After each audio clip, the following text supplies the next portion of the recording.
Hey guys, welcome to V classes. In this lecture, we will learn about normal operator. So let's begin with the definition. A linear operator T on an inner product space V over F is said to be a normal operator if it commutes with its adjoint. Okay, so any operator which commutes with its adjoint is called as a normal operator. Now let's discuss some properties of normal operator. So our first theorem states that if T is a linear operator on a unitary space V, since space is unitary, that means here field is the field of complex numbers and inner product is the standard one.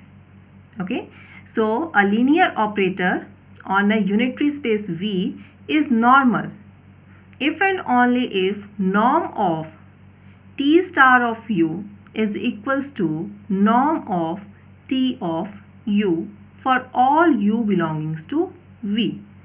So a linear operator on a unitary space is normal if and only if norm of image of any vector under T is equals to the norm of image of same vector under T star. Okay, so let's prove this. So firstly we will consider that T is normal and we will prove that these two norms are equal.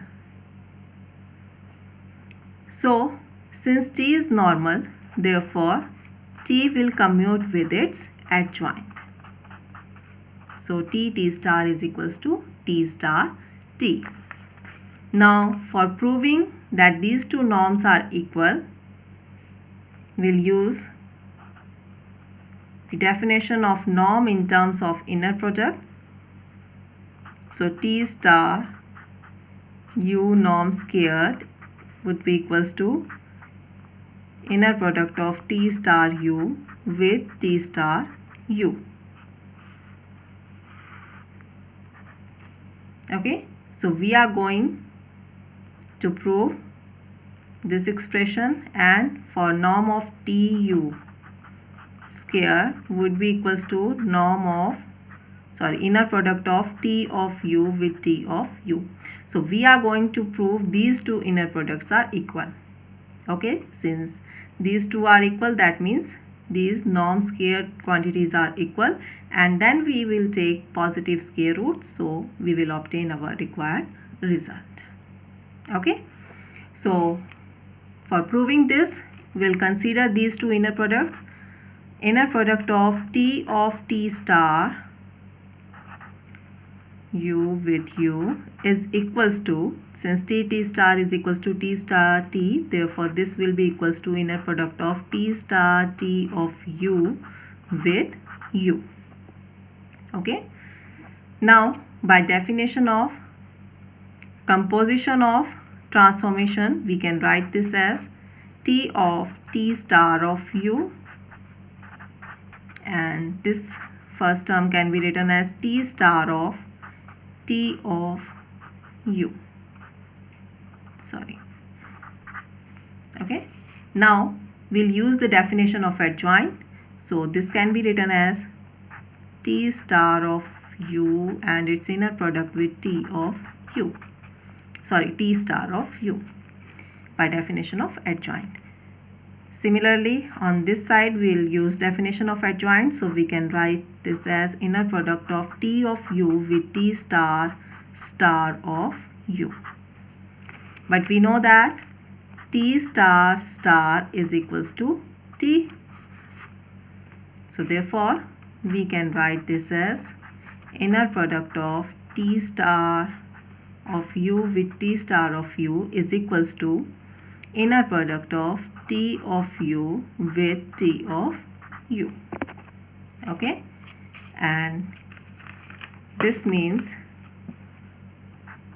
norm of T star of U square is equals to norm of T of U square. Now taking positive square roots on both sides, we can write this as T of T star of u norm is equals to norm of T of u.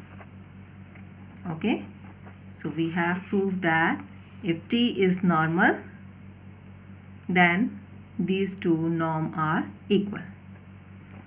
Now conversely, we will consider that this norm is equal and we will prove that T is normal. So conversely,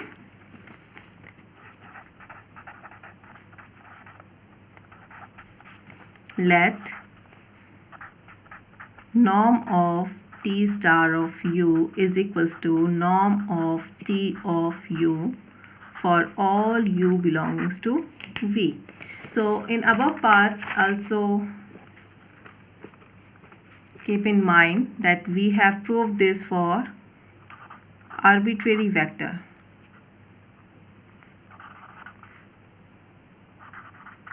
Arbitrary vector. Therefore, this condition will hold for all u belongings to V. Okay. Now, conversely, we consider that these two norms are equal and we have to prove that T is normal. That is, we have to prove that T commutes with its adjoint. So for proving that, we'll start with the definition, this given condition, definition of norm. So we are going to square this. Okay, and now we can express this in terms of inner product, right? We are just going to repeat the steps of above case but in the reverse order. We have started from here, then we have squared these two terms and we have arrived here. Then we'll use the definition of adjoint and we'll arrive at this step, and then using the concept of composition of mappings we'll arrive at this step. Okay, so let's repeat all these steps in reverse order. So by definition of adjoint we can write it as T of T star of u and its inner product with u, which is equals to inner product of T star of T of u with u. Okay, by composition of transformation, T star of u and its inner product with u is equals to inner product of T star T of u with u. Okay, now shifting RHS on this side and using the properties of norm, we can write this as T star minus T star T of u with and its inner product with u. Okay, now this condition holds for all u belongings to V and we have arrived this condition with the help of this condition. Therefore, this result also holds for all u belongings to V. So what does this equation imply? This implies that image of every vector of V, okay, image of every vector of V under this operator and its inner product with itself is always 0. Inner product of every vector with its image under this operator is 0. So here we will use the theorem which we have proved in one of the previous lectures, that if T is a linear operator on a unitary space, so in the given statement also space is unitary. So T is a linear operator on a unitary space, then T is 0 operator if and only if inner product of image of every vector with itself is 0. Okay, so here we are having the same condition, that image inner product of image of every vector with itself is 0. So using this theorem 1, so using theorem 1 we get this operator must be 0. So t star minus t star t must be 0 operator, that is t star is equals to t star t. So that means t commutes with its adjoint, so t is normal, and which was required to be proved. Okay, so let's discuss another theorem. Now this theorem states that let T be a linear operator on a complex inner product space V over F. Then T is normal if and only if its real and imaginary parts commute. So this theorem gives us another condition under which T can become normal. So T is normal if and only if its real and imaginary parts commute. So here we are going to use a theorem which we have proved in our earlier lectures, that every linear operator T on a unitary space can be expressed as T1 plus iota times of T2, where T1 and T2 are Hermitian operators. Okay, so we are going to make use of this theorem. So using theorem 2, we have T expressed as T1 plus iota T2, where T1, while proving that theorem we have seen that T1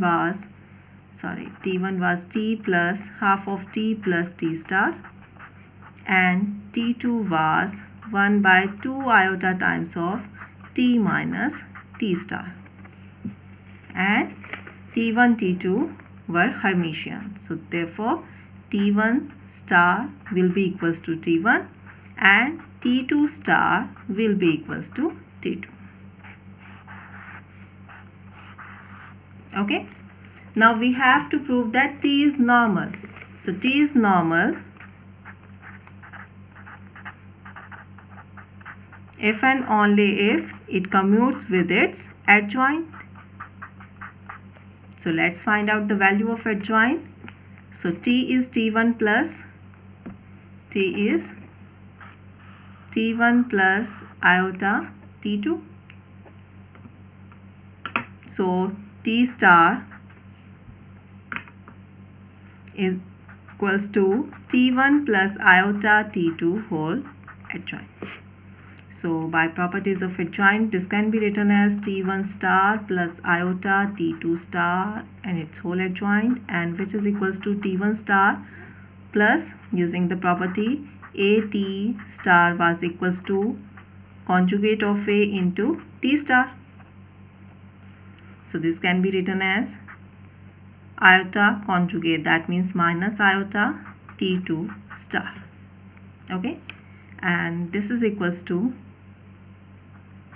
but T1 star is equals to T1, so T1 minus iota T2 star is equals to T2, so minus T2. So this is our T star adjoint of T. Okay, so putting the values of T1 and T2 here, we get T is normal, T is normal if and only if T star is equals to T star T. That is if and only if T was T1 plus iota T2, T star was T1 minus iota T2. So T1 minus iota T2, which is equals to T1 minus iota t2 into t1 plus iota t2.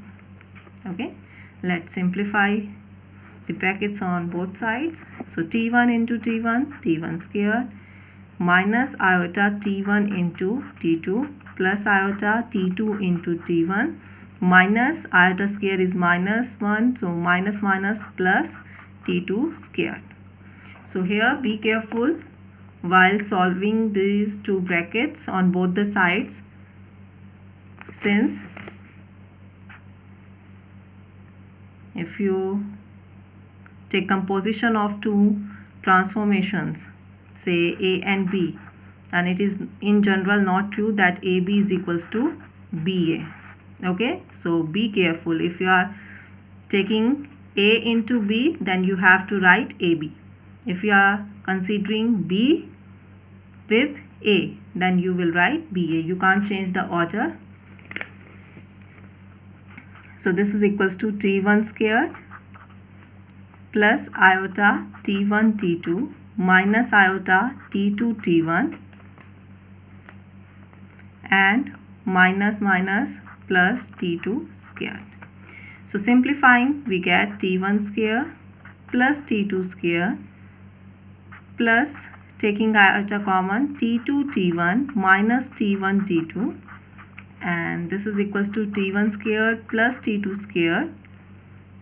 Again taking iota common, T1 T2 minus T2 T1. Okay, so T is normal if and only if these two are equal, and this is possible if and only if these two expressions are equal. So T is normal if and only if. Now real parts are equal on both the sides, so this is possible if and only if imaginary part on both the sides are also equal. That is if and only if twice of T1 T2 is equals to twice of T2 T1.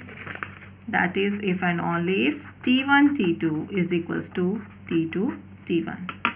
That is T1 was real part of T, T2 was imaginary part of T.